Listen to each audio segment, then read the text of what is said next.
Thank you very much for having me. Definitely going to have a great time today.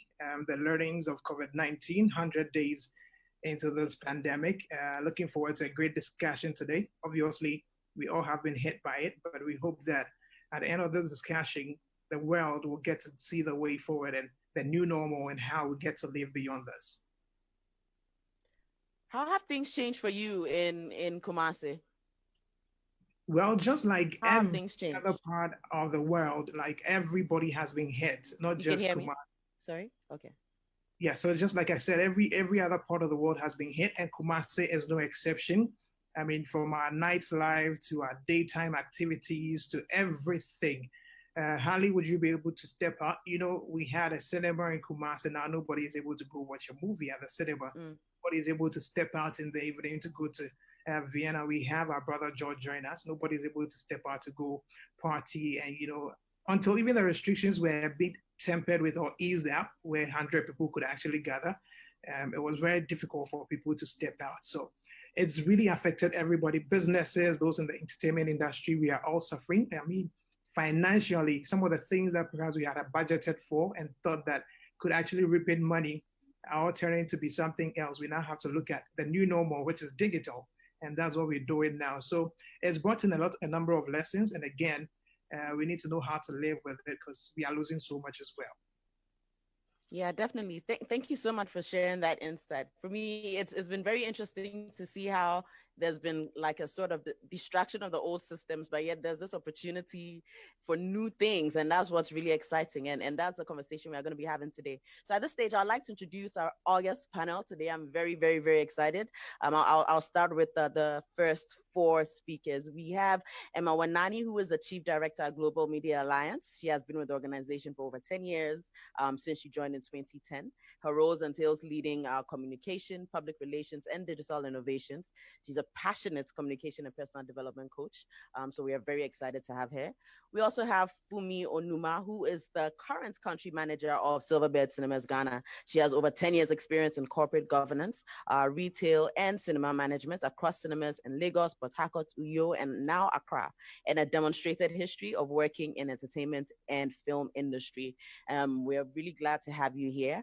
We also have Kofi Funks Che, who is a DJ and African music powerhouse based in London and Accra. He's also an artist manager, digital music expert of Crux Global. He's been a key champion of African music across the diaspora, putting together huge historical events worldwide and managed global charting campaigns. We're also very excited to have you. And we also have George Blagojci, who is the branch manager of Vienna City Kumasi and has been working with Vienna City since 2004. He is the only manager who has been through all the Vienna City locations in Ghana. We're humbled to have you here. Definitely. And we also have another squad, like a very hot one joining me. Most of them are into the entertainment industry as well. We have Kojun Kansa Lewin. People normally know him. He would typically go like, how dare you? Today we are not going to dare him because I don't know what he might say today. But Kojun Kansa Lewin is one of our speakers today, joining us as a panel. We have the almighty Reggie Rockstone. I mean, when you talk about hip life music in Ghana, you know that Reggie Rockstone is the name that is mentioned. He's been with us for several years. He's charted a path that has actually created jobs for several years. And almost everybody who is into hip life or whatever genre they call today bows and respects Reggie Rockstone. So Reggie Rockstone is also a panelist today. Again, we have Ken Ejapon Jr., and I'm sure the name actually rings a bell. He is a co-founder of Afuchela and the general manager of Ken City Media, that is the two, or Man FM and Ash FM.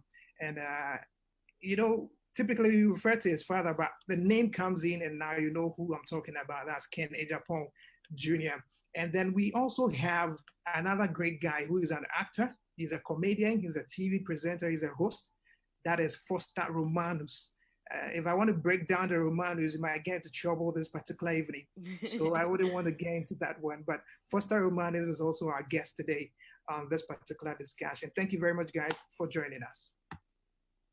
All right, so I guess we can start and jump in and straight into the conversations. I'm very, very excited.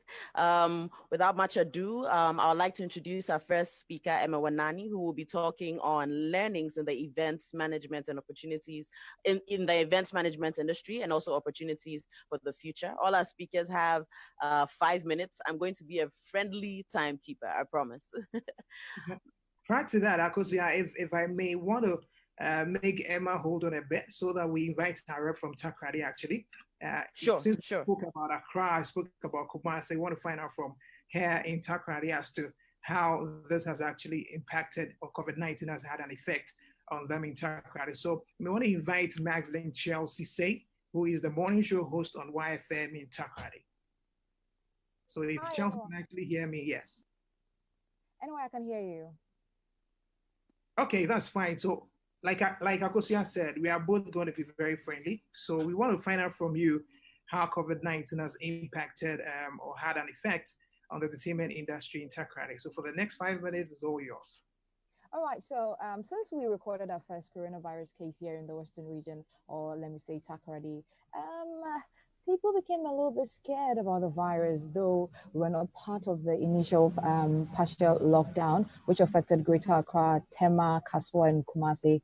It was as if we were included, and you could see that our pictures were trending on social media. Basically, everything here was like as a standstill.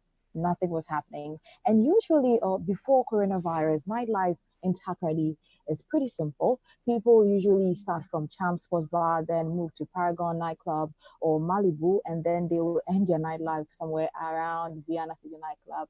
But since the ban on social gathering was passed, everything ceased. All nightclubs and bars were closed, and they still remain closed. And I had the opportunity to interact with some of the club owners and the managers, and they had to tell me point blank that they had to let their workers go home without salaries because they couldn't afford to pay them. And I recently visited some pubs and bars that are selling food, okay? And I could count on one hand the number of people there.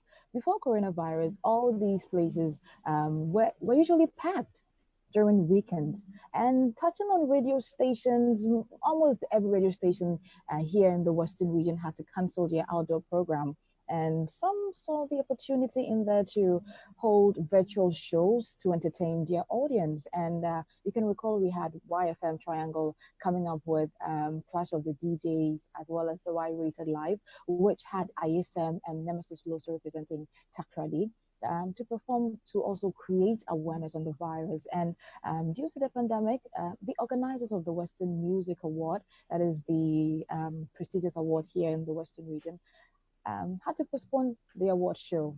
But according to a close source, they might have a virtual concert. And the same close source also indicated that the board is currently vetting the entries that have been submitted. And some artists have taken advantage of the pandemic to release songs educating people about it. And some of these songs have enjoyed massive airplay. I have to be frank with you. For instance, ISM's By June song. I know it's also enjoying airplay almost everywhere. And I had the opportunity to also interact with MCs, DJs, and event decorators. They also complained that they had to refund some monies because people had to cancel their weddings at the end of the day because of the new directives. Though the weddings were canceled, or let me put it this way, couples who had previously postponed their wedding took advantage of the restriction because it got to a point where the government came up with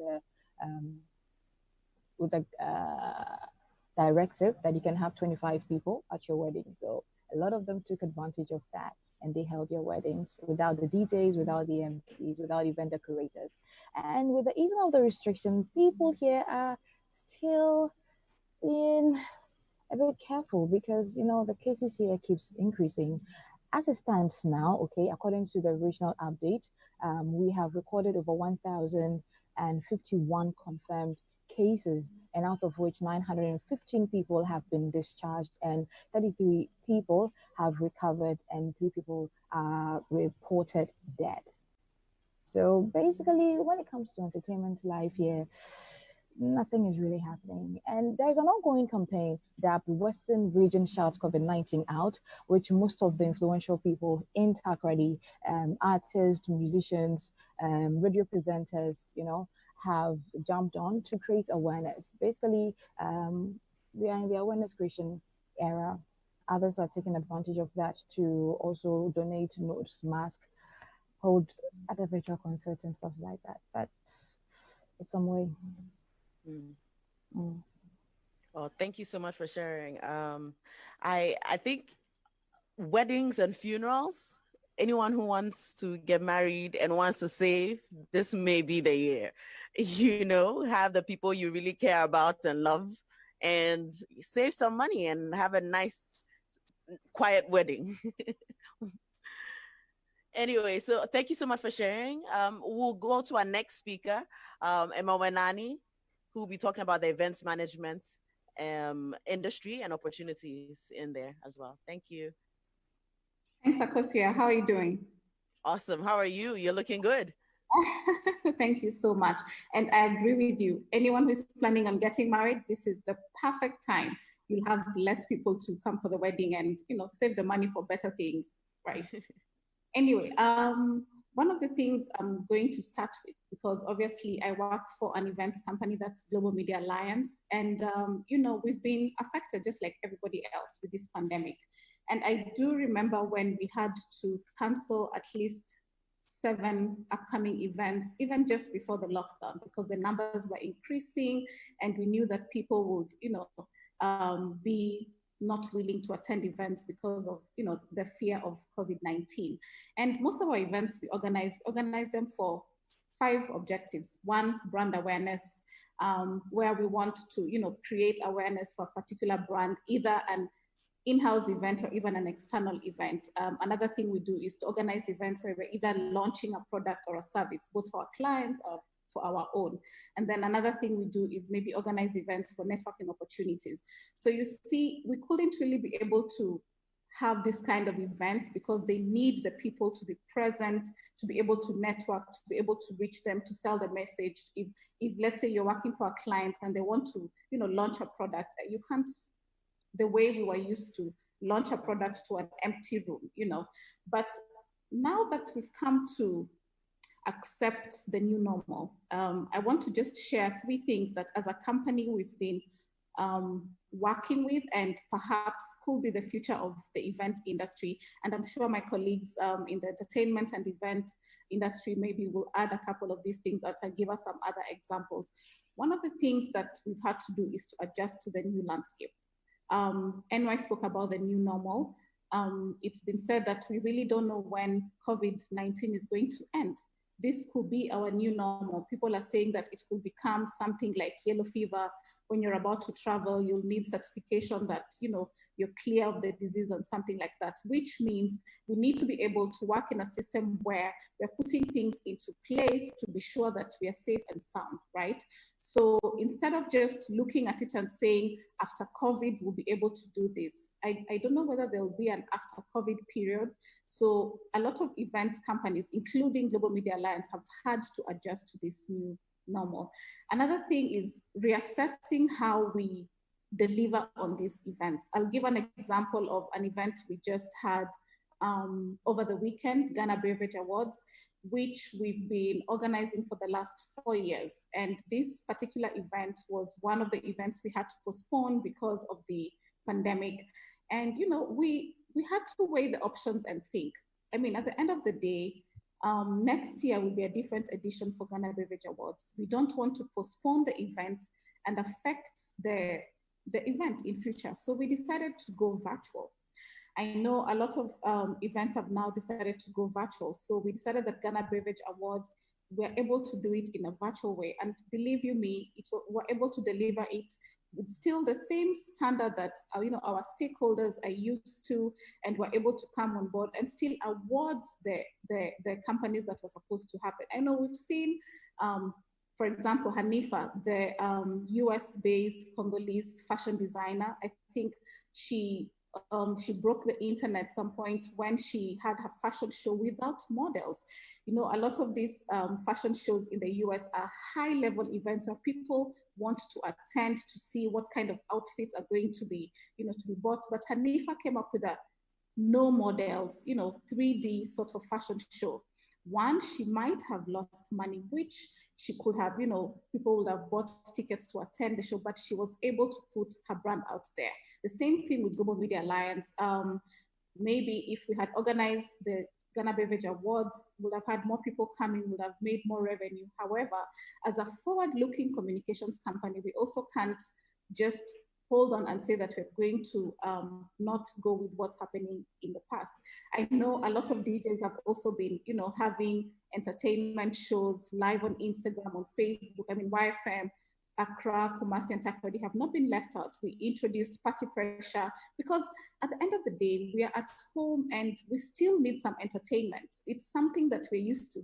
I honestly, I miss going out. You know, we used to say, thank God it's Friday, and you're just discussing with your friends and wondering where you're going to go this Friday. And I totally miss it. But we have to adjust to being able to have different forms of, you know, entertaining ourselves. And just sometimes your mental state is so important, and just relaxing and listening to some good music is very important. So what can we learn from some of these events that have been done virtual? You know, it's not always about profit, right? And organizations and individuals have to position themselves as forward-looking and being able to work within the new normal. And then the last thing I want to talk about, like, will be the future of the event industry, are the practices and protocols that will be at events. So now we're gonna have a situation where people might not be, you know, willing to go for events that necessarily have a lot of large crowds. One, because of the fear of, you know, you never know who's around. So event management industries will have to have some sort of, you know, partnerships with organizations where you can be able to start the event execution, not necessarily from the day of the event, but include digital into it. So you have to have a way where you're selling the benefits to your client who is sponsoring a particular event, starting from the digital aspect. And then if you decide to organize a physical event, we do know that physical events will come back and will have lesser people, but still your stakeholders will not miss out on those benefits that they could have had. We're going to be able to see events where we'll need to have health professionals around so that we can be able to, in case of any suspected case, we'll need to see quarantine rooms that people can be able to go to. We'll need more hand washing. Your time is almost up, or it's like a minute fast, but I'll give you time to wrap up. Just wrap up your thoughts. Yes, and you know, the way we'll have to be organizing some of these events will have to change. And you know, in the past we've collected data from corporate events for our attendees, and now more than ever, this data will be so necessary because we've seen the importance of, you know, data collection in the contact tracing period. So yes, of course, those are just some of the things I wanted to address when it comes to what we've learned as an organization, what we've seen around the world, and what the future of events looks like. Thank you so much. Insightful. For those doing the listening, please feel free to send questions you may have to at Y1079FM, all our socials, tweets, and also on our Instagram. You can WhatsApp 020-2222-073 for YFM Accra for your questions. Thank you, Emma, for the tips, including digital in your packaging and also the importance of data collection. This is a very, very powerful tip you shared. I will talk more about it later on this session. NYDJ, I hand over to you. Yes, all right. So, I mean, just like I said in the introduction, Reggie Rockstone, or Grandpapa, is actually a music leader, he's an entrepreneur and a club owner. And of course, if you talk about after work, you know what happens there. The ban on social gathering has actually impacted the activities of nightclub operators, I mean, bars and all that. And so Reggie is going to, for the next 5 minutes, talk to us about the challenges that he's had to face and how they're overcoming this as they are still learning in the process. I've seen innovative ways over the week. I mean, he was trending because there was a certain wachi in a glass, which was trending and all that. I don't know if that's one of the innovative ways to go with this particular season. So if Reggie Rockstone can hear me, Exactly. Eco-friendly, Exactly. yes. Yes. So if Reggie can hear me, he wants to share with us how this has impacted the nightclub business or that side of the entertainment industry, and how he, as a manager, as a club owner, and as a musician, actually is dealing with this. So Reggie. Let's hear from Chiamo. Greetings to everyone. Love, Greetings. Great to see you. Black folks. Okay, so young. I know, right? I'm married a young woman. Reggie, talk to us. Well, so first of all, COVID is a. I just want to get it out of the way. Everybody got it. Yeah, everybody took a hit. I am no different. Luckily for me, I had already slowed down as far as the club business. I stopped being a club a minute ago. I became more of a after work upstairs, like a little pub where people come to when they close from work. So the yeah boogie boogie was already on a slowdown before COVID popped up. Now, I'm a conspiracy theorist. Oh, here comes somebody there. Hi. I'm a conspiracy freak. So before COVID even hit and it started to lurk, I had already started telling my wife the shit was about to hit the fan. So we started to slow down, and then something really amazing happened. Everything went the other way. We started to shine in COVID times. So I have a unique story. Yep, food. COVID or not, people got to eat. And I just so happened to have the bomb watching that everybody was on when we was up and running. So now that everybody was home, they missed us. They missed the food. And then somebody made a comment, try to troll me. It went viral. Me and my wife jumped on there and just went boom.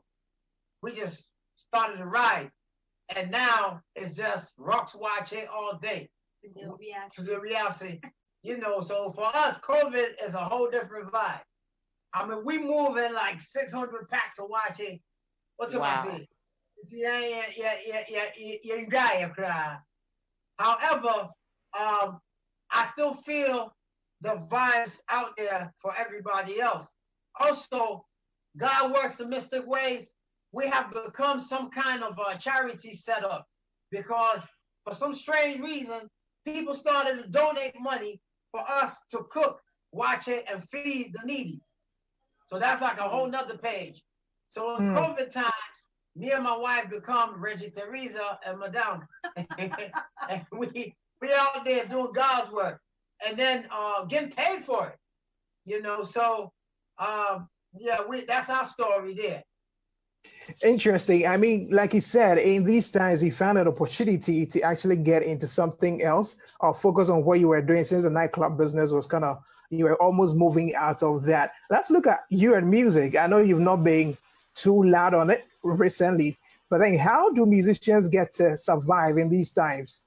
Because now there are no shows, they can't come out to actually have a meet and greet session. Album launches are even becoming a problem. But how do artists survive in these times? That's a tough one there.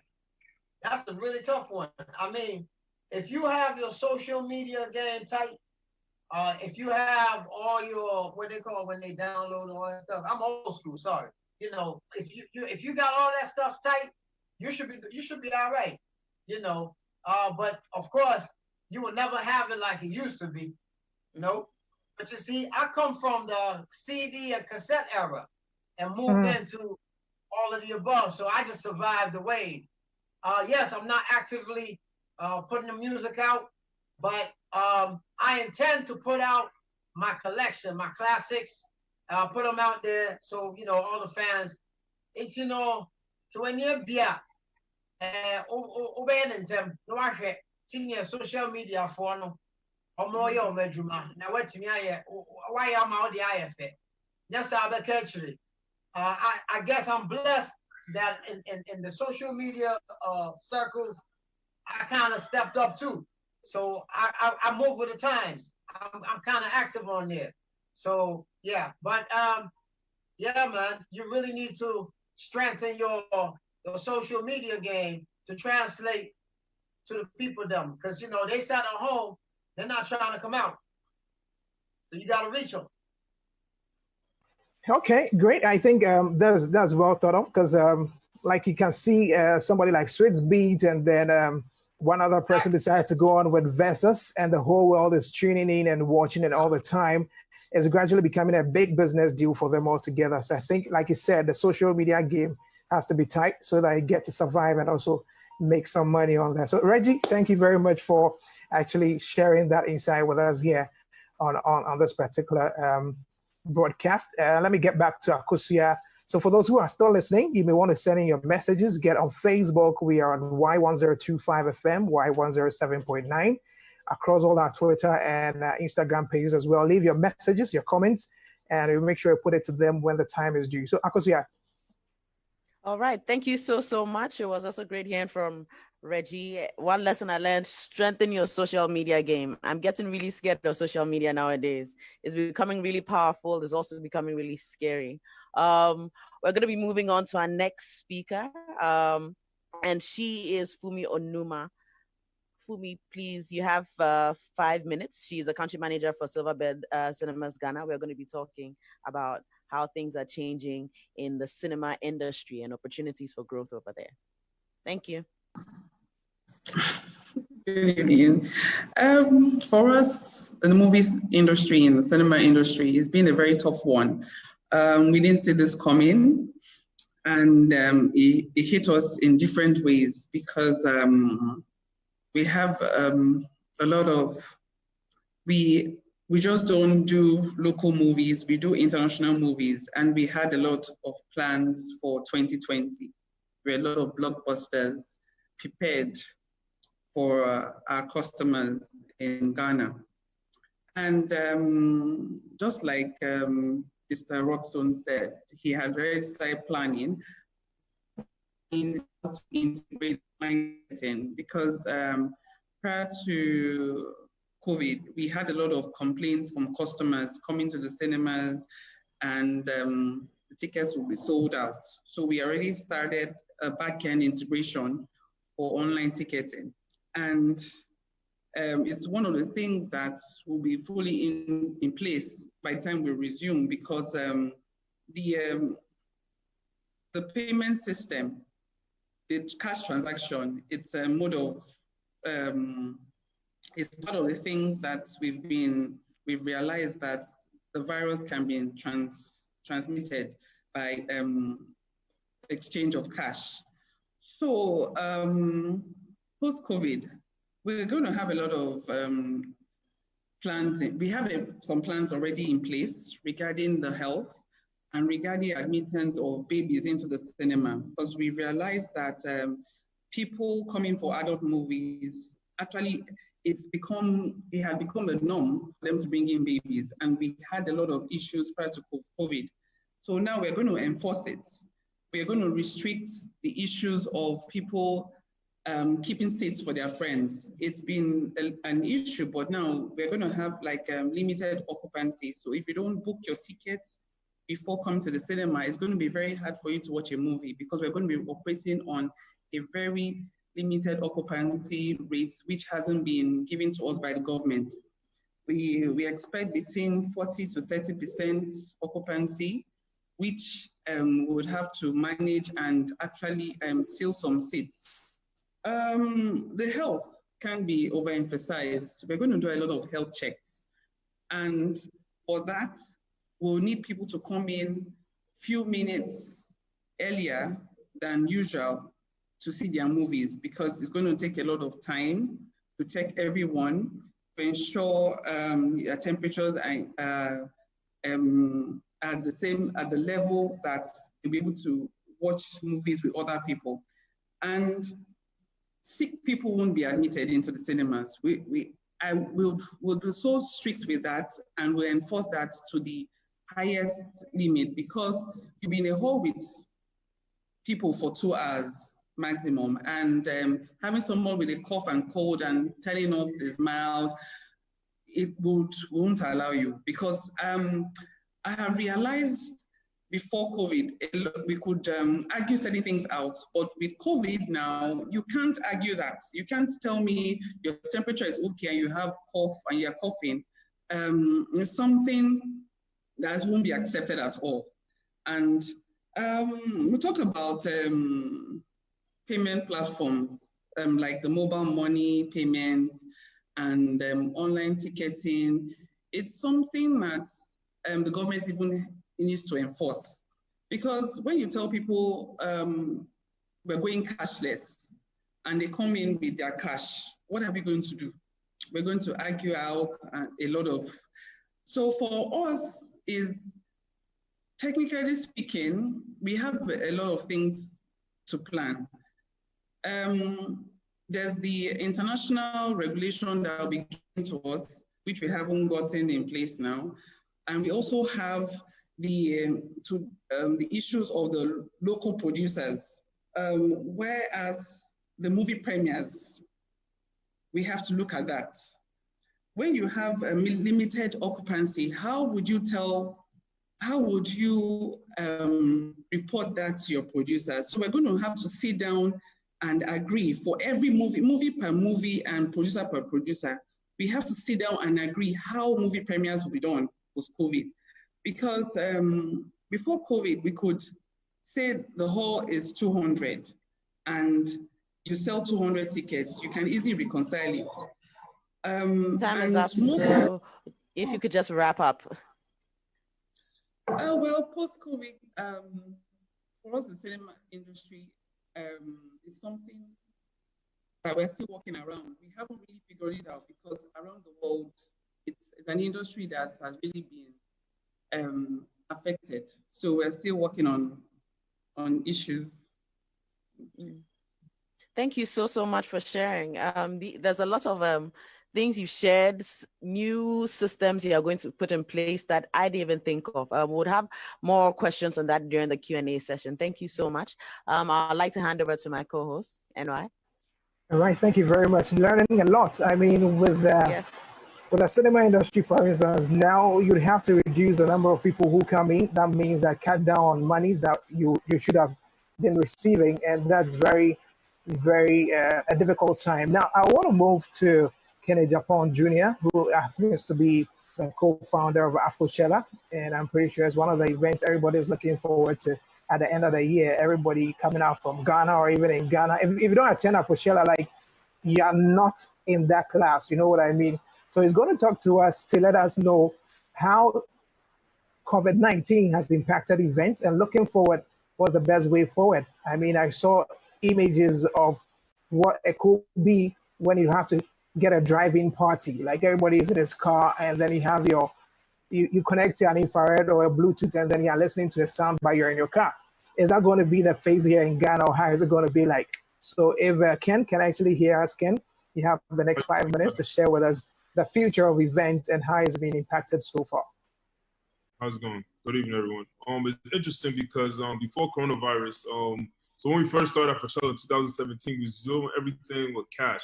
And on 2017, but in 2019, if you realize there was so many people, like you see that on social media and whatnot, so many people outside, because we decided on 2019 that we're not going to you can't buy a ticket at the gate. So you have to make sure you had a wristband and whatnot, so we could track where the people are coming from and whatnot. So it's just a coincidence. Then coronavirus happened. But then after the festival, when we had a meeting, a couple of our friends and whatnot was like, oh, they heard about this virus that's going on in China.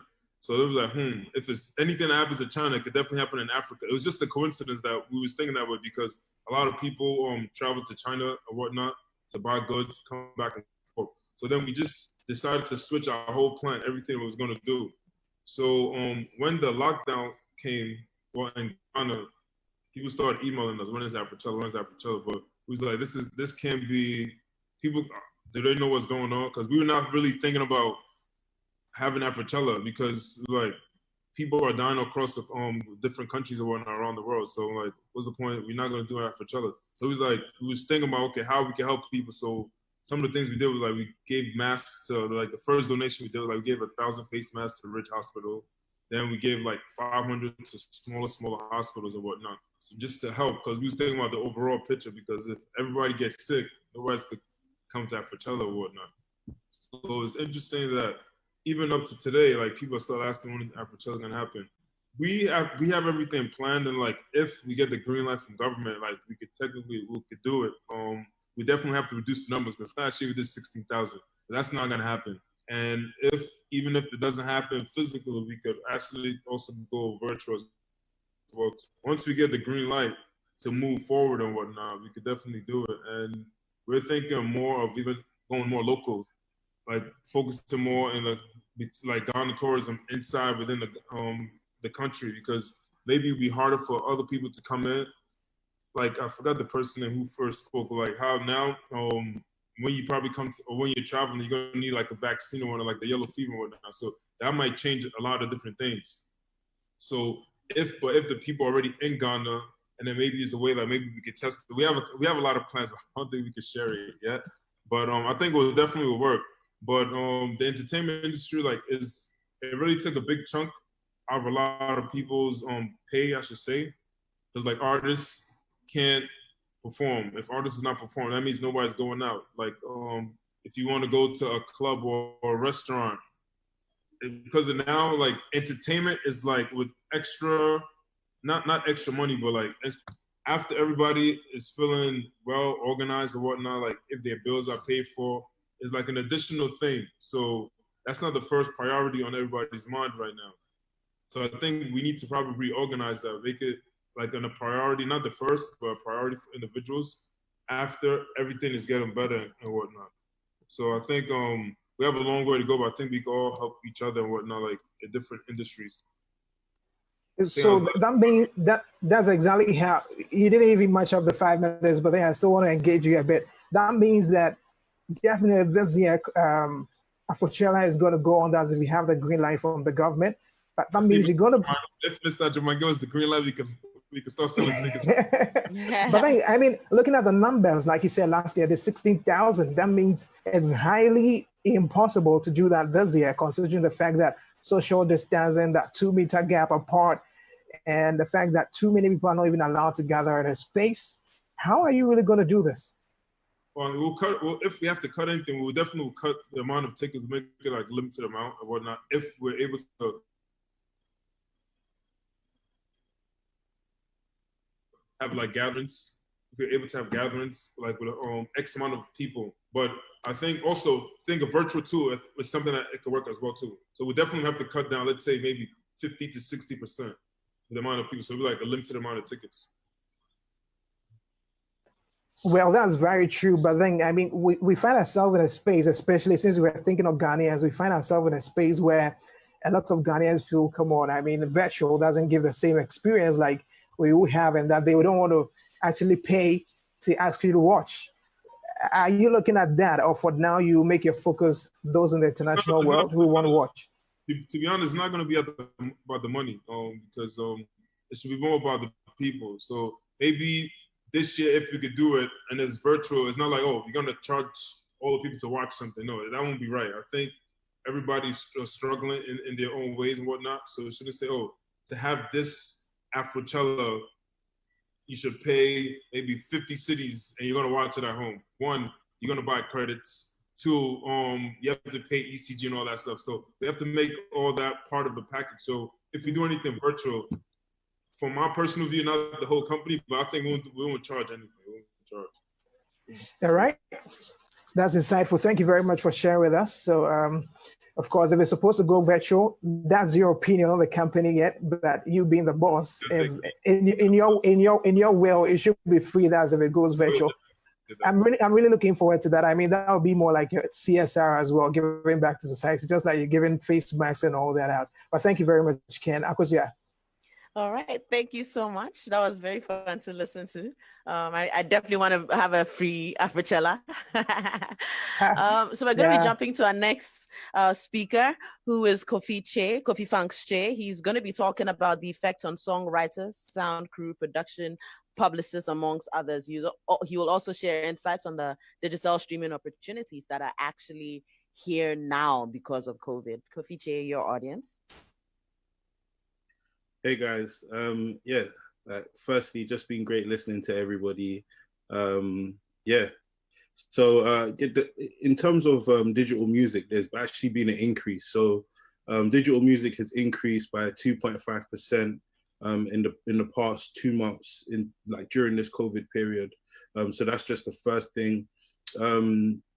Secondly, there's been an amplified emerging forms of music consumption. What I mean by that is people have started gravitating more towards video streaming, gaming, social media, and live streaming.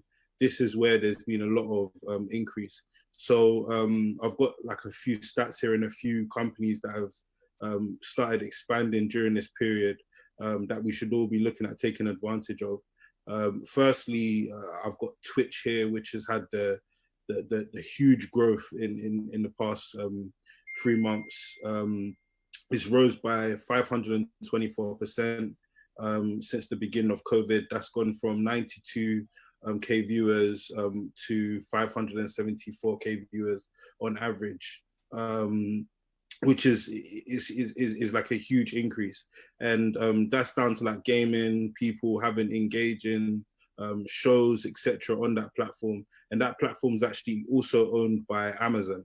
And Amazon Music's also been increasing as well. Apple Music also expanded during this period as well. They expanded to more markets in Africa. I think they expanded to 52, I think they're now in 52 countries in Africa. And they also launched a whole lot of playlists on Apple as well that wasn't there before, also giving artists more opportunity, especially Ghanaian artists. For instance, through our digital distribution platform, Crux Global, we've had, every artist is getting 4 to 5 playlists, even if you're an emerging artist, 4 to 5 playlists on Apple on average, on a normal release. And the slightly bigger artists are getting 8 to 10 playlists on average. And beforehand, the only playlist that was available to us and that we were supported on Apple was Ghana Bounce and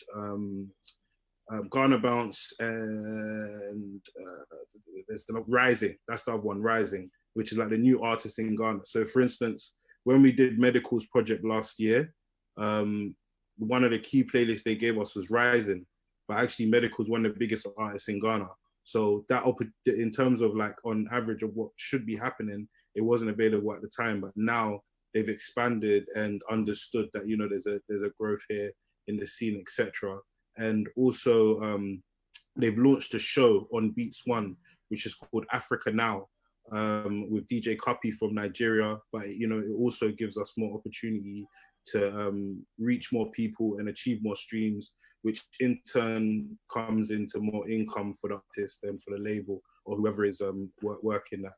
Secondly, I've put here Mixcloud. So Mixcloud is like a long form listening platform similar to SoundCloud. It's based in the UK and the US, and it's heavily focused on, as I said, long form content. But since the pandemic, they launched a live streaming element on the show, which we subsequently set up a Ghanaian radio station, diaspora radio station on there. It's like an online platform, and it's already achieved over 100K viewers across the diaspora. And it's, during the pandemic, became the home for Ghanaian music in the diaspora. So again, that's the opportunity for artists in Ghana to be able to be seen and heard outside of Ghana, increasing their streams, leading to, again, more income. I've also put here, there's been an increase in Instagram lives. So there's been a 70% increase in the amount of Instagram lives that are happening on Instagram. And that's become another place where artists can engage with other people internationally. For instance, I saw Kiddy, when he released his project, he was doing a series of Instagram lives with a lot of people in London that he may not been able to or may not have thought about engaging with before the pandemic in that way. So that's another thing. Instagram has also allowed a donation feature on there, which has allowed people to donate. For instance, Stoneboy did a festival or a show on his Instagram live for Water Aid in collaboration with Clash Magazine. And again, he was able to generate funds for, you know, the charity. And again, if an artist wants to do a concert on Instagram live and ask people to donate, you know, that's also another avenue that artist can go down.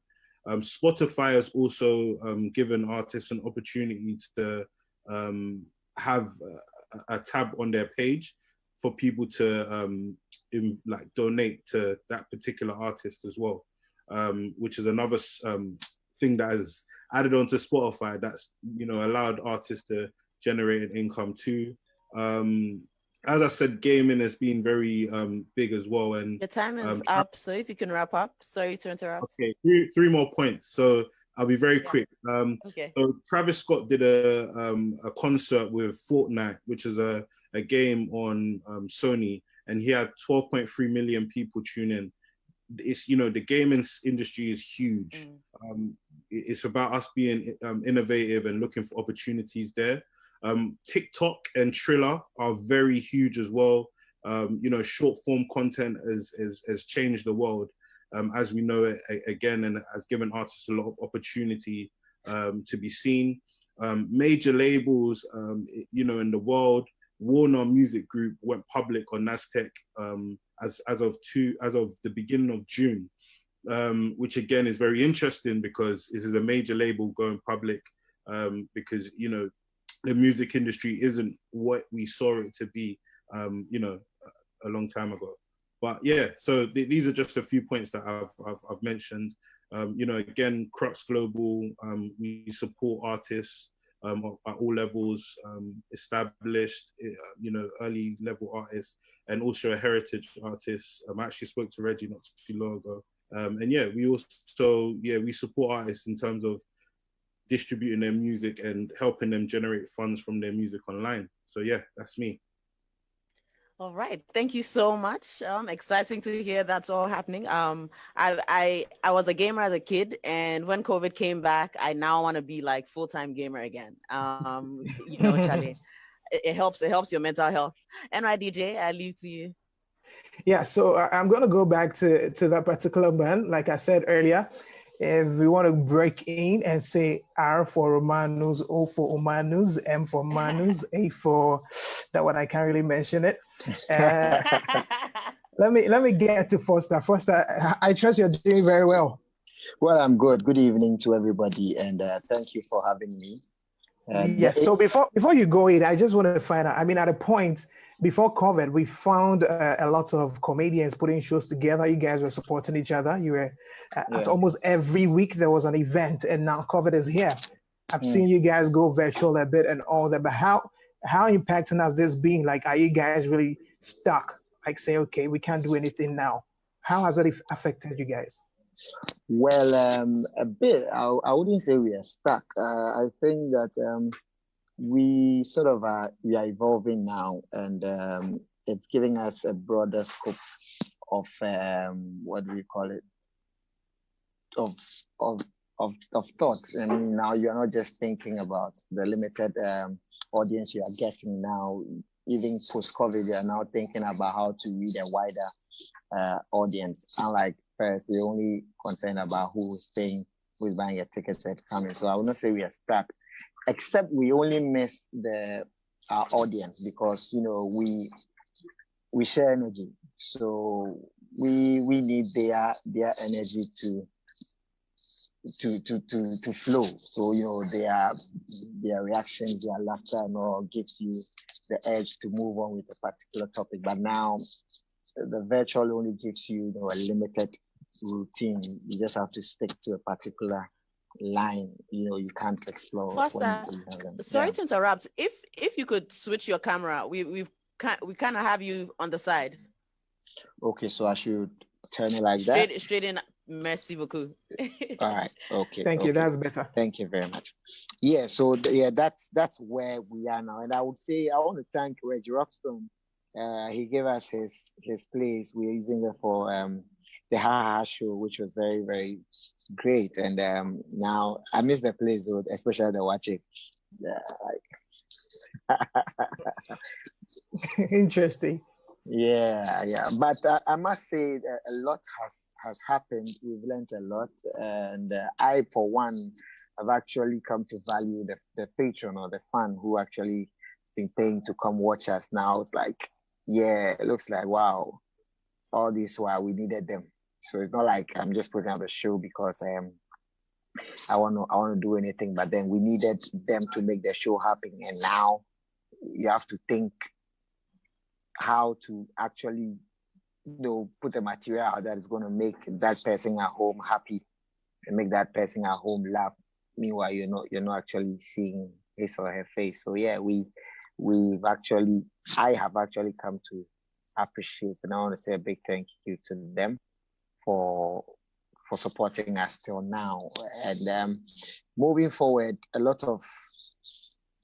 we've learned new things. We've now, for me as an individual, I've actually learned the essence of staying relevant, because now it's not just about being popular, it's about staying relevant for your fan base or for your audience. Now they have ample time on their side to select what content they want to watch. So now it's not just about popularity or what will keep them. So now you're thinking about rich content, rich routines that is going to keep them to always come back to you for more. And the fact that you have to stay original is also important, because now you have almost everybody at home board and trying something new with his laptop or with his phone, something funny, trying a skit here. So originality is very important so that it keeps you relevant as you want to be. So yeah. And then also now, I mean, we are talking about the new normal, which is the virtual. Mm-hmm. Though not really, as you have the audience there, now there's the need to have that knowledge on how to promote, how to, put all your stuff there, how to monetize and make a little from that side. Now we have TikTok, we have Instagram, Facebook, YouTube, and a whole lot of others. So now most of the people are doing podcasts, some are doing the TikTok videos. And I think this is a time where I would want to plead to the government to actually pay attention to us as well, not only probably the musicians, because we also need, apart from YouTube, we also need a platform where our works could go and then we could have it monetized, so that all these virtual plays you're doing can be put there, and then we could make something from it before every other blogger or every other news reporter gets it. Because though we are doing the virtual, it's not really bringing much, unless probably have a huge following on YouTube that you can cash. Apart from that, you're just doing it because you want to stay relevant. So I mean, if something could be done, I remember Stonebwoy had a chat with the Minister of Information, exactly, and they were discussing something like that. I think it will go a long way to help us, because unlike musicians, we don't have site to stream our jokes or for people to. Foster, your time is almost up, but I want to find out from you quickly or briefly. That means you are in for the fact that government should be looking at establishing a digital platform where you could have your content on there. And it's very important. I mean, even if you have your content on there, you definitely need to have people watch so you get the money. So it means you still, just like Reggie Rockstone said, you need to have your numbers game tight. Well, that's very true. We have this group called Nyan Support. We've been doing stage plays almost every year, and there's the following. But the fact is, now you can reach a wider audience now. So let's say if there's a link where people could purchase the link via as your ticket, then that the link is being sold for people to watch it live. Okay. Yeah, I do understand. All right, Foster, thank you very much. So I think if I'm getting anything from this, You tell us that this period has made you appreciate your fans the most. Now you get to know that very. just as they need you. And again, you don't believe that you guys are stuck. That is actually bringing up innovative ways for you guys to actually grow. Again, you want government to actually step in so that you guys are able to have a platform to sell your materials or for people to actually have access to your materials. Thank you very much for sharing with us. So you're still live on YFM in Accra. We are in Kumasi and Takrady, streaming all across our social media platforms as well. And of course, it's 100 days since COVID-19 in Ghana. We are looking at the learnings in the entertainment industry. We have a crux of personalities speaking to us this particular evening. And I know you're enjoying wherever it is you are. Back to you, Akosia. Thank you so much. I would like to invite our next speaker without much ado. We are going to be having George Blagojci from Vienna City, Kumasi, who will be talking about, nightclubs. We know because of the ban on social gatherings, nightclubs, event centers has been hit hard. So we want to hear the challenges and the new learnings in this time.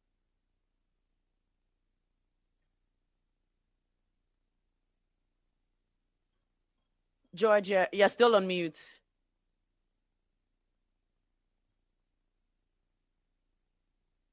We can't hear you. You're on mute. Can you hear me now? Thank you. Yes.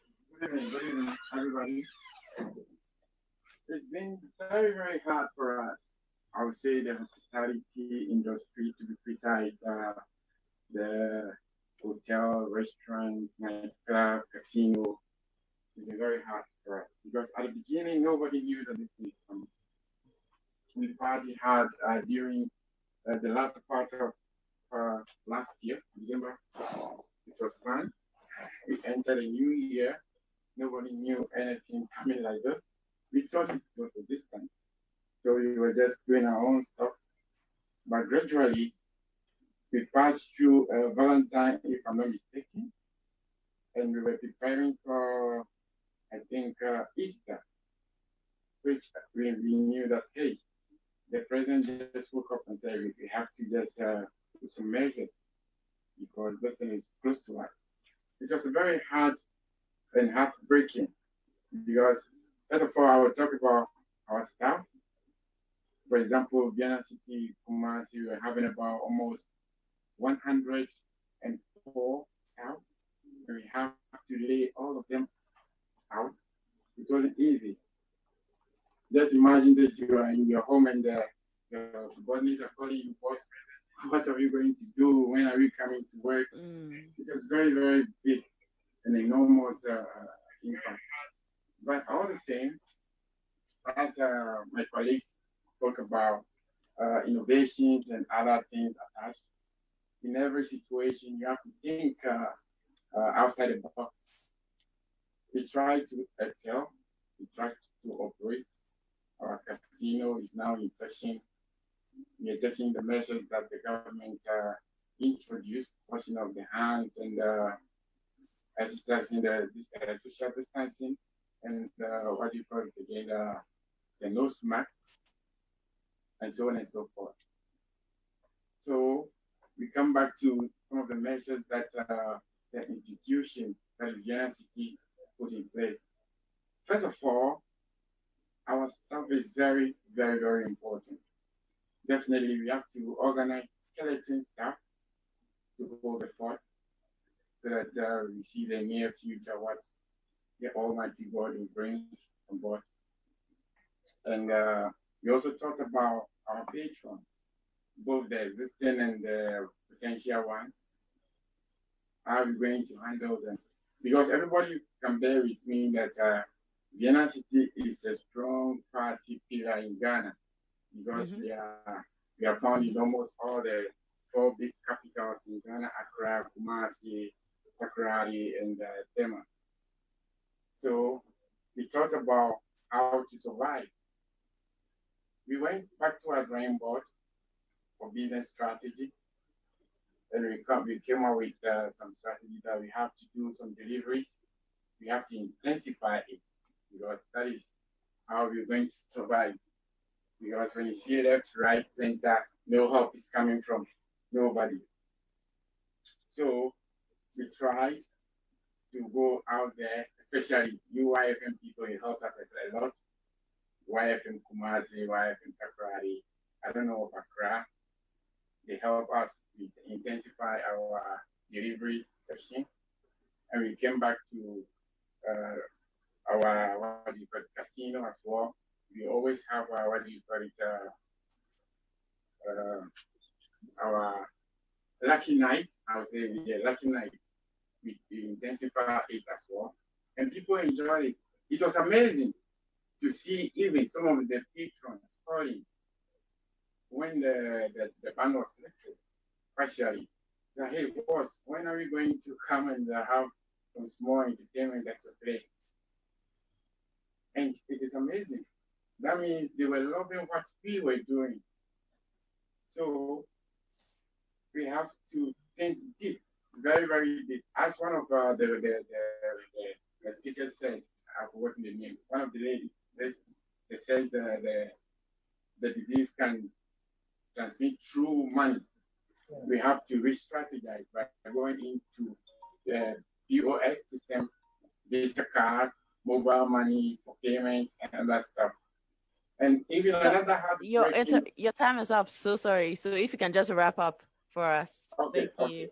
Another heartbreaking stuff is at the beginning, the NST being proactive, we invested our money into our stock, and we have to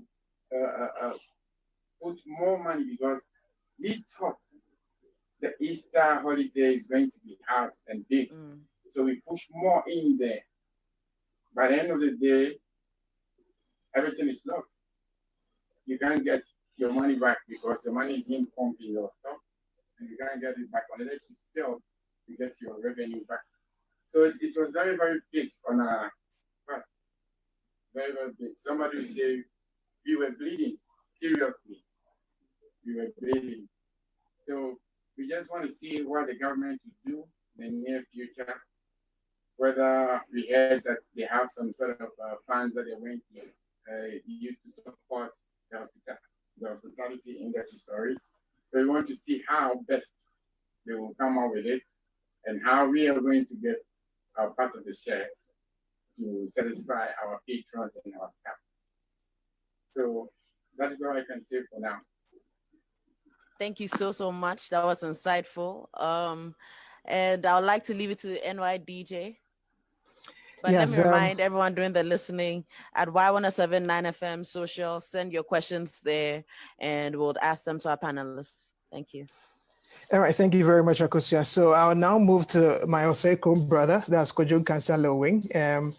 Before I move to him, I want to find out from him if he could actually summarize all that's been going on. Kojo? Kojo, Pacho, almost a minute I said, they're kind, you know, but to me, I summarize it, you'll be a can, am I? I know the other you can't be on TV. Oh, my Mumu. With the sign, everyone's like about the answer. Oh, Kojo, no, Obia to make a hard there, you now, and to be in church, and they can't ask.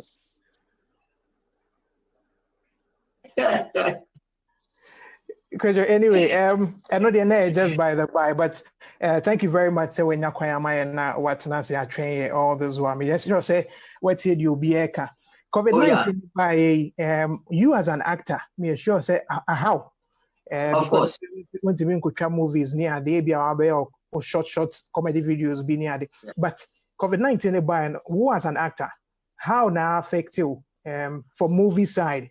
For a new month, when I say I release a new song, be dance or comic and amber. Yeah, how dare you? To say, Sano Manina, first na KBA, Yetimico baby, Yetimico shows me shows the Easter crank and shows our bonnet. Yeah, man. To say, Nina COVID-19 into Nina Amba, into me, and I perceive who's a COVID-19 impact Ben Nenya so who as a movie producer, you as an actor, and you as a musician. Yeah. You did the kind of mature bush for motor washing any a chief and have you every and ne and you may YFM. Nakopon show be when I'm not born in Yasan, 1 10 your yassi. COVID-19 since 900 days of COVID-19. I've been having power Ghana movie industry now.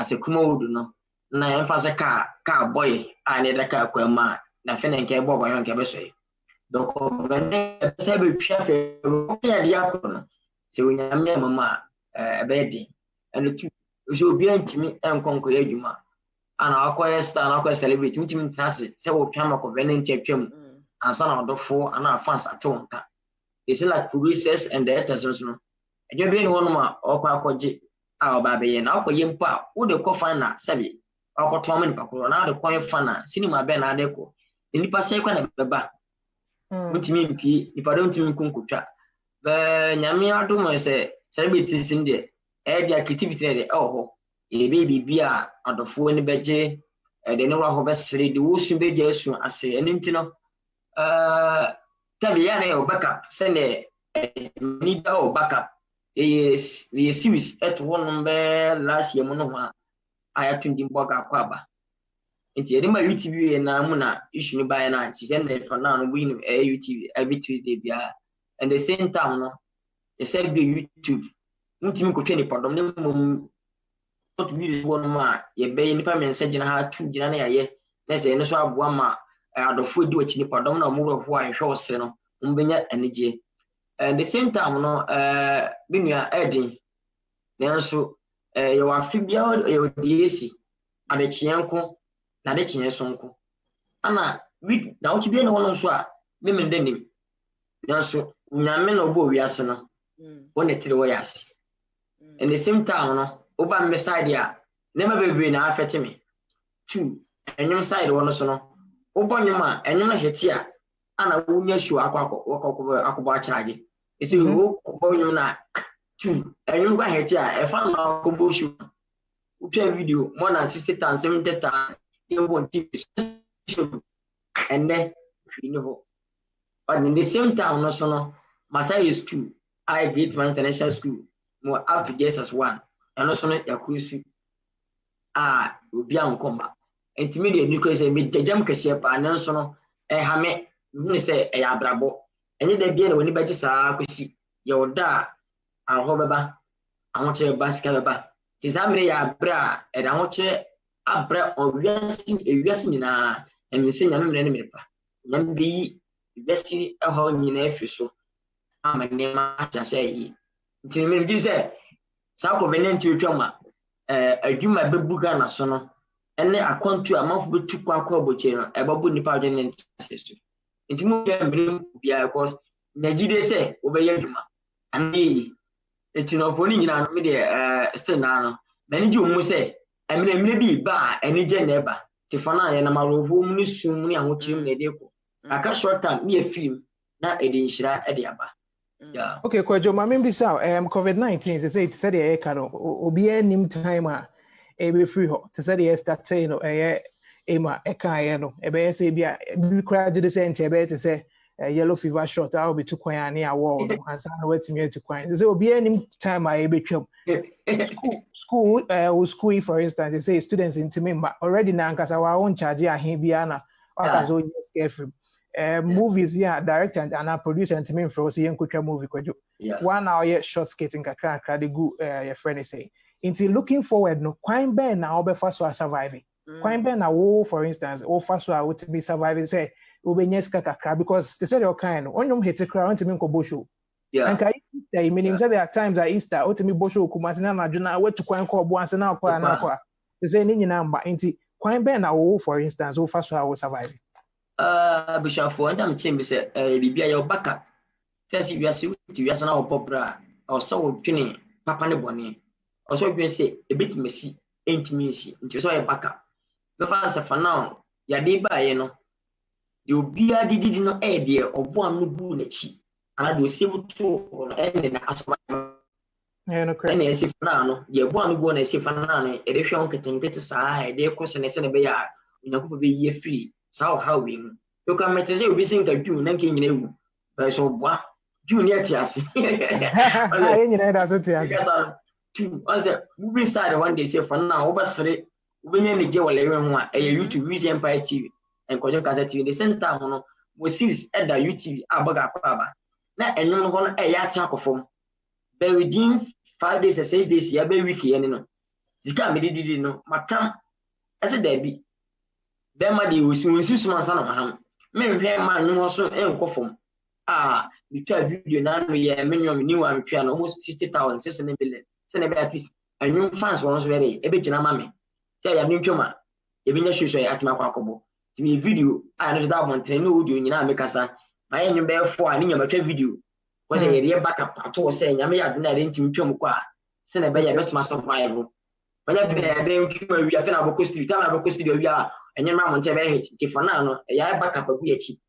Yes, we suggest to say, time behind any backup because send your assembly I bet me a fall on baby. Yeah. Once you be no news that we be no news that they betchi amana yale. Another betchi amana kunyam kwenshia. You have to say we backup. Okay. If you say that a order down and on no children. It will be say there be e me beti maba. Me minim say star na me ye no. E me bi ba me nkoso nya lewe bi. It just me to me name yi. Say the town was for bar. For every respect say yes, the way as senior because what they know now, what is in a chi, you respect me. They make you that one ever to say now, me about my bassa be Miss idea. Oh, respect me. No quick, no quick. I had Jesus, you know, action and the panel. Yame, Bibia Swiss Yamensa. Young one, young being in Yansa, I dream. It doesn't them way. What is it? It will be very fine. And be very fine. What are you not born your man? Be very fine. Macaba, a term on the colors. You be very fine. Kojo intimate that was it. Okay, so I'm pretty sure we all heard what Kojo actually talked about. The fact that for him, he feels that it is very important that we have a backup. I mean, we've been told several times that imagine if your company sacks you or fires you, you should be able to survive for the next 3 months. If you're not able to survive, it means you've not planned properly. And that's what Kojo is saying, that there should be that backup so that so far as at any point in time when anything strikes, you should be able to fall on something. And that's what we've been talking about. For him, he's been engaging his fans and his following on social media, shooting comedy skits for YouTube where he's generating some money. And again, has a series that he actually short time ago and is currently playing on TV, so he gets to make some money from there as well. So it's important that we plan. We should be thinking ahead. Anything is possible. We should be thinking ahead and know how we fall on some of these things should any unforeseen incident happen. So that's what Kojo Kansalawen actually shared with us. Back to you, Akosia. Thank you so much. It was a blessing just listening, even just hearing the wisdom of, these are hard times and this is what happens with life, and after that come the blessings. And I think that's a thing to think about and remember all the time as we go through this very hard year. I guess at this stage we can go to Q&A, and I'd like to throw in this question. This can be to anyone, but I specifically want Kofi, Reggie, or Emma to answer this. With social media becoming more and more the only way people can engage, where they can engage with everyone, the increase of artists, Kofi, you spoke earlier about the increase of artists engaging internationally, their popularity of their music, more streams, more downloads. You realize that there is now a growing change in the visibility of African artists. Meaning there's now new demands and new responsibilities on celebrities now. In the last few weeks, D'banj has been trending, La Meme has been trending the whole of today. You realize that now it's like their audience, their fans are now demanding more from them, especially now in this time. What do you think is going to have to change in celebrity culture in Ghana and entertainment culture in Ghana because of all these things that are unraveling? From me, to be honest, I don't condone anything that D'banj, done. I think that regardless of the times we're in, artists, musicians, entertainers, just need to be more like just ensure they stay moral no matter how big they get, and I think that's just the norm. But I guess from your other point. There's a social responsibility. So I think artists now have more of a social responsibility. I think Kenny said earlier on that Afrochella, they took loads of different things to hospitals, etc., because that's a social responsibility of, the brand, and obviously making sure that the country is supported so that their business can go on later on down the line. It's the same thing online for artists and entertainers as well. They have a social responsibility to ensure that their fans and their people are in a good place, mentally stable, etc., so that the fans can continue being the fans, and for the artists to again continue to make an income moving forward. Thank you. Emma? Just add to what Kofi has mentioned. I totally agree, because as celebrities, they have a responsibility to realize that they are role models to a lot of people. So whatever they do online or offline is going to be duplicated by somebody as the Bible truth, for lack of a better word. So I think in these times, and I like what you said at the beginning, Akosia, social media has become very, very scary. Like, your brand can really go from 100% to 10% in less than 2 seconds around the world. That's how connected the world is. So it's so important to have a brand that that you're not going to divulge from, no matter what. There are certain things that you have to be associated with, and if they're not good, you just have to, not be associated with them. Foster mentioned something in his presentation that right now him and his team are realizing just how important the audience have been, and it's so true. I think celebrities have to realize that without someone listening to you, without somebody downloading your music, really, will you really have that celebrity status that you want to give out?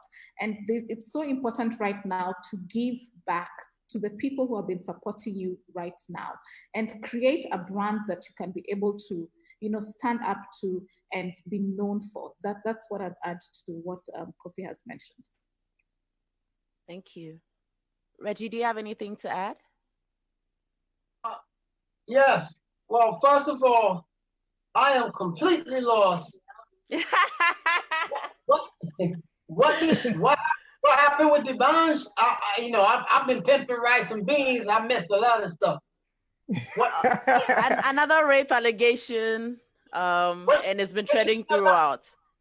What you mean another? There was a first one? No, sorry. I mean, there is a rape allegation, but I'm saying another because it's not even just Africa. Across the world, there's been a lot of talk about rape culture. And now, and even in Ghana, there's been one with Lamem Gang. They've been trending all over because somebody came out to say that one of them actually raped a sister and all that. It's been trending on social media. I think Lamem Gang has even had to come out with messages now. The group are separating. Everybody is going his way and all that. So these are some of the things that are happening. I'm pretty sure the reason Akosia says another one. Oh, yes. Man, that's an ugly vibe right there. That's not good. Yeah. Yeah. Well, I pray that they investigate, and because people can stick stuff on you. You know that, right? Mm-hmm.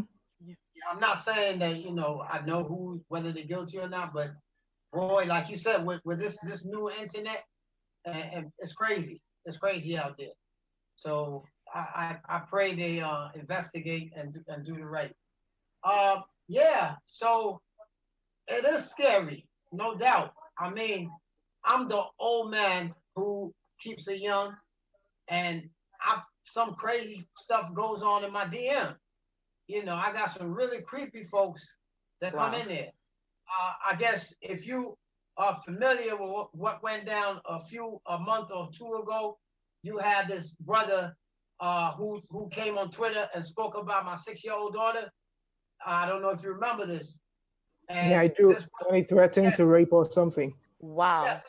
Yes, this brother came on there and wrote and said they wanted to gang, excuse me, but it sounds harsh when I say it, but to gang rape my 6-year-old daughter. Wow. And so, but what's really scary is the responses that came from Ghana. I mean, you have people on social media talking about, Fanasana, they play. Now that creeped me out more than what the brother said.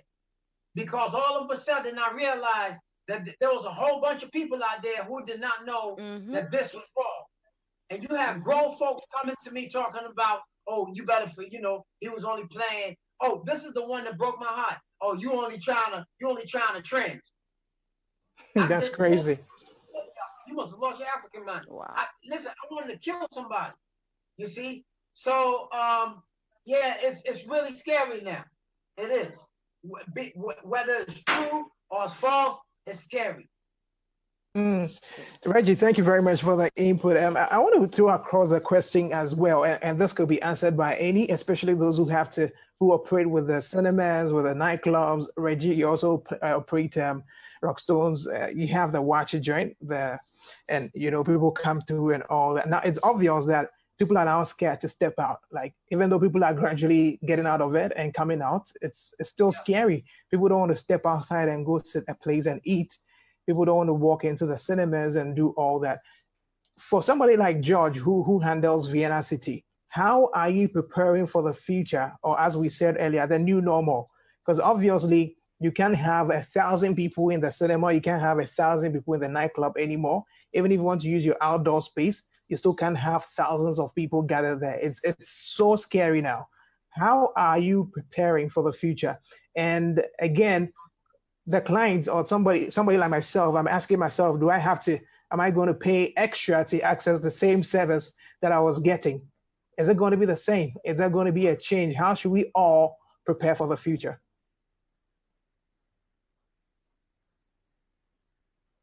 So I'm sure George could take this, and after that we could get to Ama, and then we have Fumi as well. Okay. Yeah. Can you hear me? Yes, I can. Yes. Yeah, okay. For hours in Kumasi, we've started compiling some stuff.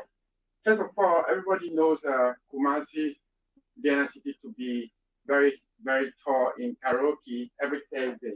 I hope NY will testify this. And we are trying to put things together so that we go online. We go online, and we are going to invite majority of our patrons, especially those who were very, very loyal to us during the hay days, where everybody knows that when you step in the Kumasi without going to Vienna within Thursday, then you are not in Kumasi. We are going to do it very hard, but we are going to strategize. And everything is in the pipeline coming very soon. And concerning food, it is true. People are very, very scared to come out. But with small cycling and talks, when people come to take their food away, we normally encourage them by giving them some stuff like free Coke and other stuff, and what do you call it, the nose masks. They wash their hands as well, and we probably force them to exercise the social distancing as well. And as, for example, when you have family of 2, 3, maximum 4, we can create a table for you so that you don't interfere into incoming patrons, what do you call it, territory. So measures are being taken, and majority are cooperating. So you said, so far so good. We're going to carry on with this, and we believe that with time they will understand, and it's going to be like a norm. So so far so good. Okay, so let's move to Fumi, who shares with us. I mean, since you are managing a cinema, I mean, one of the biggest in the country, and everybody wants to watch the top-notch movies. You guys are always coming in with the movies that are being premiered worldwide. Now, people want to come in, but they are scared. How are you allaying the fears of all your customers? For us, and we're driving cinemas, you must have a car. So we have two cars. Our other customers that don't have cars, and how we can collaborate with Uber or other companies to get to help us with the service at a very minimal cost. And all this are subject to approval by the government, because we are permanently shut down till end of July, and we've sent our proposals to the Ministry of Tourism, and they haven't gotten back to us. We've told them the plans and our health and safety guidelines already.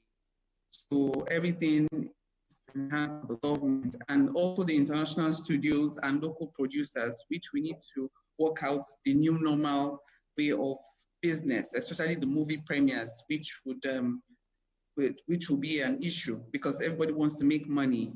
They want to make money and we need to make money. And the new normal would be people very selective of the kind of movies you'll come to see. You won't just produce a movie because you just want to produce a movie. You want to produce a movie and ensure you will market it properly and ensure that people will come. So customers will be highly selective with the new normal. If they're scared of going out, when they decide to go out, it must be worth it. You won't waste their time. And they would also ensure that their going out is an occasion, not just the usual, what happened in the past. You know, if they feel like it's not going to be that, it's going to be an event because it's, you need to leave your house. You know, you step out of your house on your streets, you're at risk. It's not just being in an enclosed place. It's, you know, your house is apparently the safest place for now. So the new normal is the driving, which we're thinking of, and the kind of content we hope to screen, because we won't be able to show the amount of movies we used to show. If we're going to have limited occupancy, because I have to reduce the amount of staff we would have. Nobody will lose their jobs, but rotate. If you work 1 week on, 1 week off, we need to make it, we do a lot of group bookings, which would prefer people coming together to watch movies with their friends. A lot of group bookings is going to be considered, and it's one of the things that would actually help. Social distancing is not a problem. People need to interact. We human beings need to come together. Being alone at home it affects a lot of people. Mental health, because we're talking about people that have been at home for a very long time.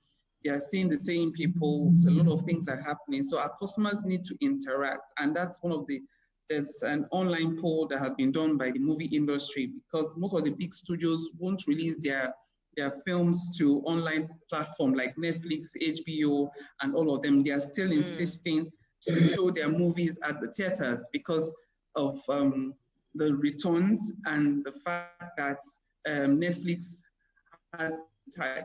is for a different set of people that want to have the privacy of their homes to watch a movie. But the theaters there's live experience. Experience, yes, as an experience. You know, it's like being in the football, it's a stadium watching a football and tournament, and you watching it at home, your flat screen TV. It's different. The experience is different. Are you considering drive-through movies? Oh yes, we are. That'll be like very I said, exciting. we have to consider everyone, the people that have cars and people that don't have cars. And I'm talking to a lot of people that have taxi services, because we need to consider everybody, because everybody needs to feel, get the experience. So it's not about the haves and the have-nots. It's as long as you can afford to buy the tickets, which we have to consider for everybody, because the new normal is people need to live.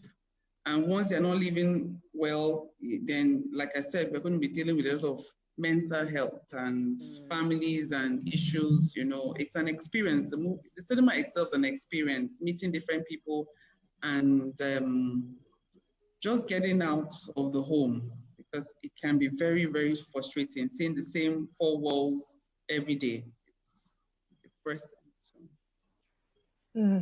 Thank you very much for sharing with us. I think I would want Emma to wrap up on this particular one for us. I mean, Global Media Alliance, we have a lot of events. I know YFM, for instance, had, like you said in the introduction, you had to cancel a lot of events, and that's been how impactful this whole COVID has been.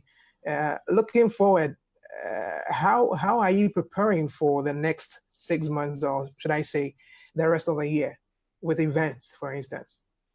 Okay, thank you, NY.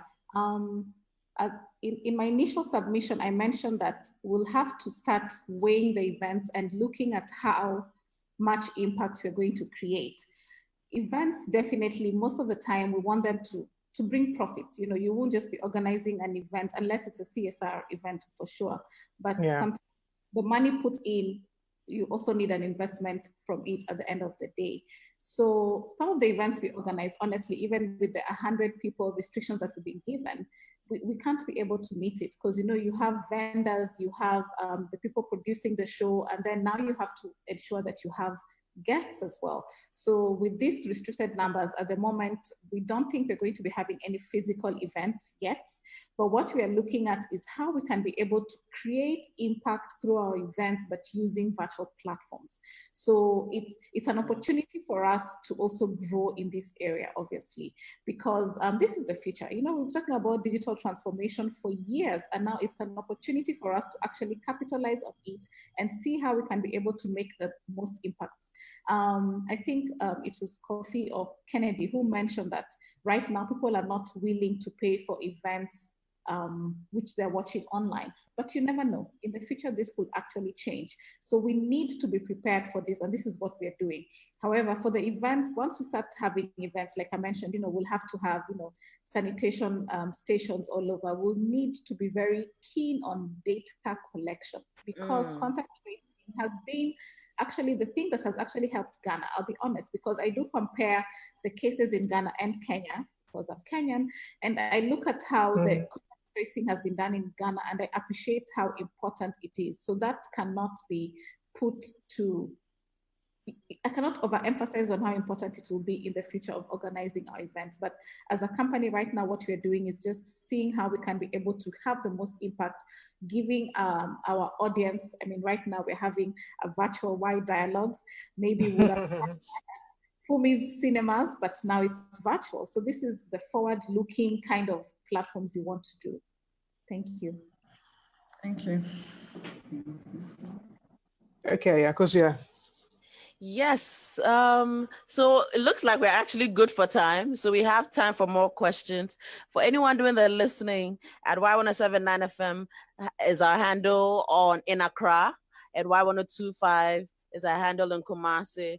Please send your questions there. And my WhatsApp line here is 020-2222-073. That's 020-2222-073. And as we wait for more questions, there's a question that came in. Someone wants to know, as an artist in this time, a musician, an actor, how do I monetize these new virtual platforms? Or where do I learn the tools? Because it's like everything is happening around me, and how do I catch it? How do I make money out of it? If anyone wants to pick it up. Okay, because so let me add a bit before my brother comes in. I know since he's into the digital thing, he can say more on that. I want to explain that so that Kojo Kansa could actually also share something with us. Kojo, may I sure say the person is in these times, no, oh yeah, musician, also an actor. Quite by now, apart from the fact say, or they will no TV station, and I say you video no TV station no. You must all your videos on YouTube. Into me, say me artist and I'm an actor. Quite ben I'm a fashion yeska. Into ubi are ready so be my answer biano with me actually. So we are open. Anybody, if Kofi will want to speak to that. Yeah. So from us, we have a digital distribution platform, Crux Global, and what we do is we actually distribute the artists' music, videos to the digital platforms and monetize it for them, and also pitch for placements on those platforms. And all it takes is for the artists to just submit their content via our website. So I'm sure, you know, our cruxmusic.global. So it's www.cruxmusic.global. I'm sure I'll share it with YFM so that they can share it on their socials, so you guys can see. But we actually help artists and musicians monetize their content online, and also, you know, make sure that they're receiving income from it as well. So yeah, that's my answer to it. If I could follow up on that, I mean, of late we see a lot of people, for instance, on Facebook, somebody puts up a comedy skit on YouTube or something, and somebody goes downloads it, puts it on Facebook, posts it on Twitter, post it on Instagram. These are platforms that you may not be able to monetize. And that means that these artists or these individuals are losing that much things that they could direct to these monetized platforms. Are there avenues for you to make sure that these things do not happen so that these artists or these creatives also make enough money from their work? To answer that question, I think, firstly, short form content, skits, etc. It's very hard for you to make income on those content. But what those contents should serve as, they should serve as a catalyst for you to promote another piece of content that you can actually monetize. So if you can create a podcast that's like, 30 minutes talking about a particular topic, and you make a 10-second skit or that leads back to that, and you're able to drive traffic to the content you own, that's the best way to use that piece of content. It should always lead back to a piece of content that you can monetize. Okay, I'm asking this because you realize that, you could have a 10-minute video on YouTube, which has been monetized. A blogger decides to download it and uploads it on Instagram, and the full thing is out there. Means you are losing the traffic and you're losing the money that could have been made if all the attention was directed to YouTube. Yeah, well, I can't talk for let's say movies, etc. But in terms of your soundtrack, you can fingerprint your soundtrack and no one will be able to rip it. Like, we can literally, like, if I owned a piece of audio, or if you submitted the audio through us, I can stop anybody from uploading that audio. They can only upload that audio if we gave them permission. Permission, okay. So that it already exists. Okay, that's fine. Kojo, wait me actually, me sure say YouTube winners kakaka or points in the videos no year anymore. Apart from the fact say what they do fans and me sure so winners ka. Anyway, Jeminia ba never kasai, the kasa sisi ano. On the Apple Music ne sa Amazon video sa music nyina no. Say at least you be no wajina month except the pass isha. Which means to be 6 months, 8 months. Yes, it might abaka say be 20 times, 10 times on it. Yes, it's like YouTube no. I be and never say Ben say to be saying to me class Emma ya di winti Emma kan she Emma sabi ya di nti oni din kofom. That's why the Air Force did any brain ya where I be to send be ya be twam be send e jasoro e di income na e dia ba. The YouTube we talk was na YouTube no de etiaka ade utatu na omutiaka 2 months you as utatu ya ke ebia 10,000 and 100,000 ebia if you 1 million viewers month no so think about so swing you try no was no so na 10th 11th next can ba abada what say we no wonya e wonya be $500. And when you're on sign down from the second answer, I became say, I question one. I don't feel the chin how when you media drone into the my phone. On say, we have Ghana and you mum pet YouTube more than I go YouTube. In statistics, be ya there to YouTube, one shana more kaye. Okay, put into a music video and most pay 50,000 Ghana cedi and 100,000 Ghana cedi. We go to YouTube when we release it 1 month near 100,000 could have. This I am a say Ghana Hanava said the pardon shadan ko YouTube was in the waka aya dia koto ya osa adwe no. Pe we tumi music video e baka be 40,000, 50,000, 70,000. We release it to YouTube one ma within a month ne unya 100,000 k could have. And you 100,000 video which is 1 million video and I know controversial but I may beef no banama for aquatic traffic when I said my 1 million views be 1 week 2 weeks not 1 million. And you say a video and I book you at was if you know we have Nigeria for ya. I think you resume my control within 1 day, not 2 days, 1 million. Sakasana Yano, Gana Tia, and Katis Bewiska. Katis Bewiska. As what is the market video 50,000, we say 10 months, check YouTube 3 months. No, we 100,000K. Ghanaian musicians, creatives, no. I'm going to say in free monetizing platforms. This to say YouTube, no. That was own course. Bibini or Bacas me. When I was starting to short now, I was on YouTube over here. What one send me. Our host Nadia told us send me next or send it to WhatsApp man. Oh, and like I wanna send me. If you feel so how be next and your uncle her cry. No. What I say. I just it is can I do we had a man how so do it. Who show video I don't just watch it. We are sleepy ya and only check. I will and then ya only soon your many I want them. Into no we play with fans say the more year projects now they are among core platforms now you turn up and I to kind of normal yeah. All right, Kojo, thank you very much. So I don't know if I'm able to translate that a bit. He's talking about the fact that a lot of creatives do not really make enough money from their monetized platforms because Ghanaians don't love to stream. They don't want to go onto those platforms. Like people would prefer to share them on WhatsApp and all these platforms where you don't have to stream it or you don't have to pay anything. But he will plead with the following that at least make good use of these platforms where they stream so they're able to make some money. So, I mean, from YouTube, if it's music, get onto any of the digital platforms so that you get to stream or download so they make some money and avoid all these illegal means of getting their creative works because they invest a lot of money into some of these products. So of course, yeah. All right. So I think we've all been really, really good. We actually have 4 minutes. I think Emma wants to say something. Okay, yeah, sure. No, for me. It was for me. We have 4 more minutes.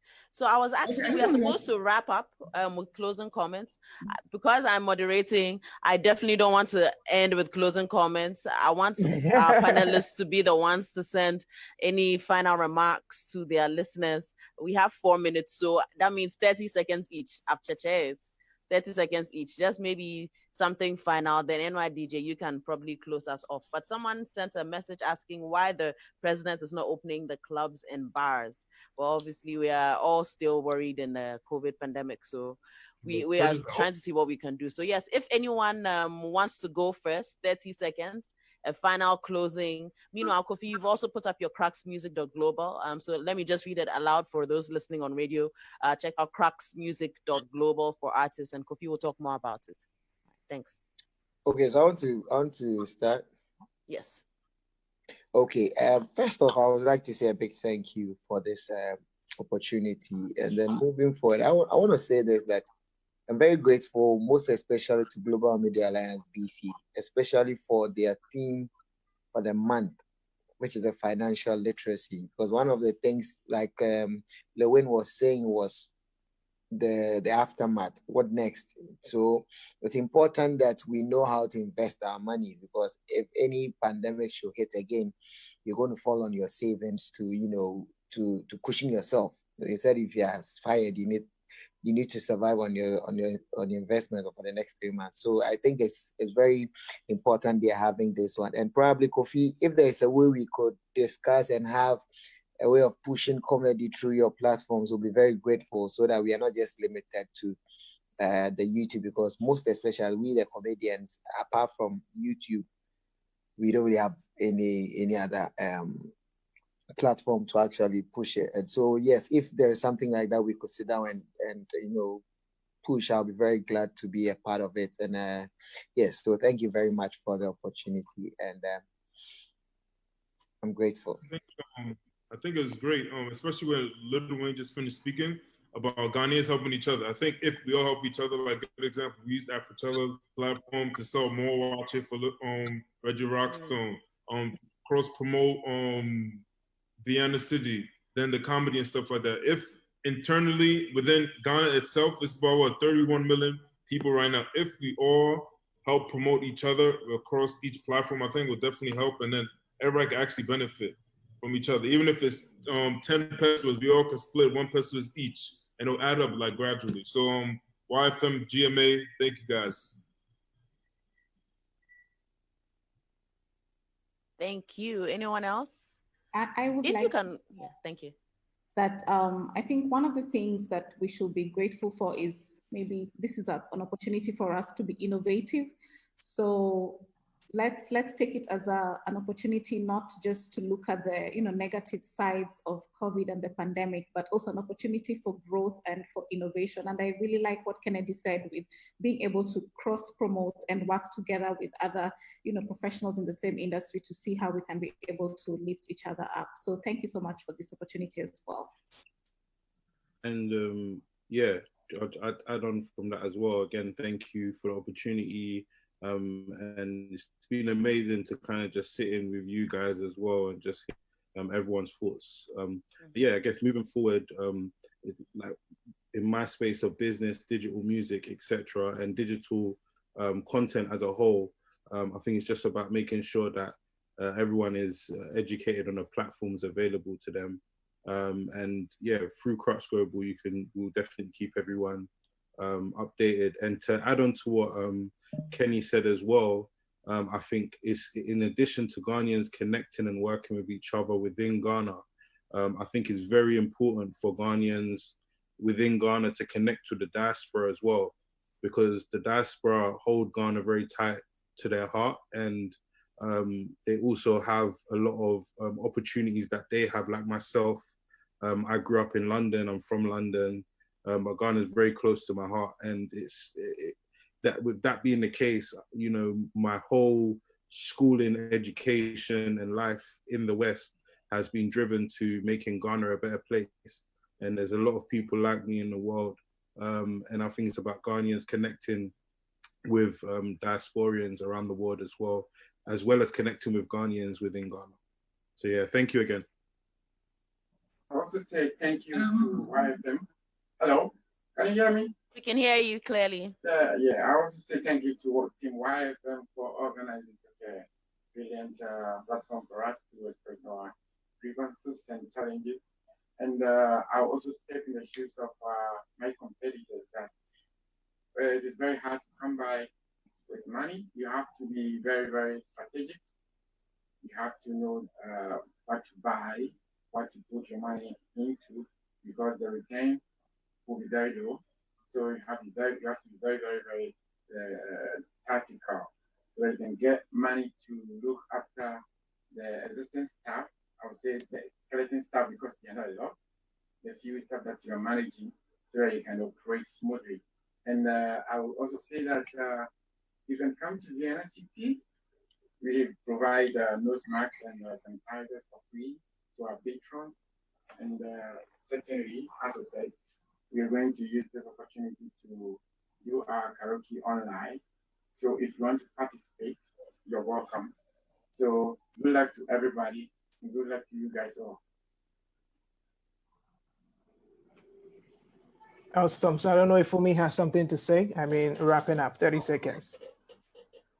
Oh yes, for me, I would want the creatives, the producers, Ghanaian producers, to use this opportunity to create content for not just for the Ghanaian audience, but for the world, because the world has gone global.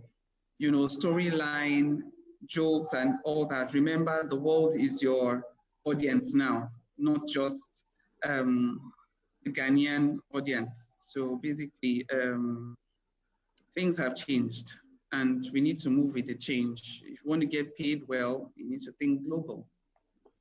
Thank you. Awesome. Okay. So I don't know if Lowen, Reggie. Yeah. Hey, yeah, we know. Then I'll be cut to my. Okay, I'm going to share wife and phone. Share a tier for a team. Okay. Now, I can say, and will be able. Yes, Sibiano. On phone, we say, a yame. She a business. You got to come on to him. Now, they're gonna phone. I will be as mover. Busy Empire TV. Now, Uncle Siri. Oh, one of my face. Every Tuesday, we are watching Bagakwaba or UTV. Tuesday, we are 7:30. And couple should be a. Kwajo ebe koba to me pese o new song no over freestyle kakra bi. Yeah, you say no say my time to say FM dance or comic. O say kum kumando. Honestly, Commando more the champ Van Damme. Nobody can challenge Commando in the whole Ghana. But I did down so comic, more down tonic, Ose Krum Prophet, Anointing Kuma, no Fadama chat, Drag them abroad, Mana champion, then work.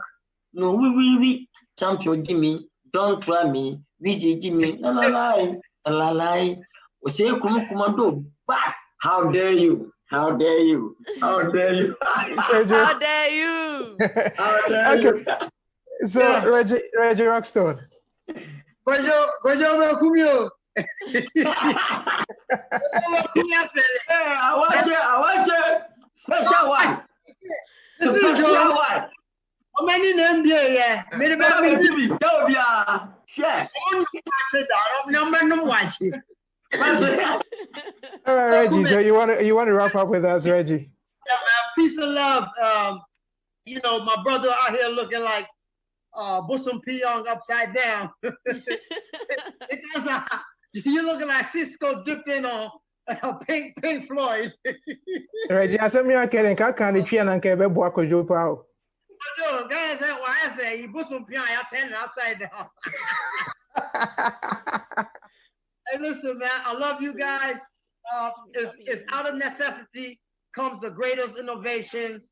And I need you to ride with me on this one because when I told you all about hip life, remember you looked at me funny, here we are today. Today I'm telling you about eco-friendly, putting your food in the jar, safe, no more jumping in the polythene bags, choking up your gutters, making these folks die. You gotta ride with me on this, trust me. So Jawache, that's the vibe right there, and I love all of you. All right, thank you very much, Reggie. We appreciate the input, and we want to thank everybody for all the inputs that you've made. I mean, for making time with us. But first, thanks to Global Media Alliance, GMABC, for actually working this one out. Nobody ever thought this was going to happen, but here we are today, living with a new normal. We say thank you very much for spending time with us. From George, Foster, Emma, Ken, Kwajun Kansa, Kofi, Reggie Rockstone, Fumi, and of course my co-host, that is Akosia. I want to thank you very much for the time, for the energy, and for all the insights you share with us. 100 days of COVID-19 in Ghana, the learnings, and I'm sure we all coming from different backgrounds or different industries. Even in the same industry that's entertainment, we're going to know how to put things together going forward and make the entertainment industry a very great one. So I want to thank you very much to our listeners. I mean, for spending over 2 hours, like 2 hours with us, listening to this insightful discussion here. And we know that the conversation has just started, and we need to continue from here and make sure that we live beyond this. We never know when COVID is ending, and this is the new normal. So we need to brace ourselves and move beyond this. Like Emma said, we shouldn't look at this just at the negatives. There are positives coming out. Now you have what's the name? Sweets Beats now going with this amazing platform that's roping in lots of money now. So we should be looking at how we can survive beyond COVID-19. So thank you very much for sticking with us. My name is NYDJ. Anytime you're in Kumasi, make sure you tune into YFM. That's from 6 a.m. to 9 a.m. I'm the host of Rise and Shine. We are live all the time as well on yfmghana.com. And I know Akosia is also in there in Accra as well, holding the city down all the time. So thank you very much for sticking with us. And I'll catch you some other time. And congratulations on making it through 100 days of COVID. We made it, guys. We made it. Yes. I wish you could play that applause sounds in the studio. I know, right? Thank you. And all the best in all you do. It feels like actually, let me just remind you why 97.9 FM Takrade is the handle on socials and also on radio. You can catch Kumasi Y102.5 and Accra Y107.9 FM. My name is Akosia Hansen. You can catch me on the Y Lounge Monday through to Thursday, 7 p.m. through to 10 p.m. And on that note, would say Akosia, please don't say au revoir yet. Let's say au revoir. I think Ken wanted to say something. Yeah. No, I didn't say. No. Oh, okay. All right. That's fine then. It was me. All right. All right. This is YFM.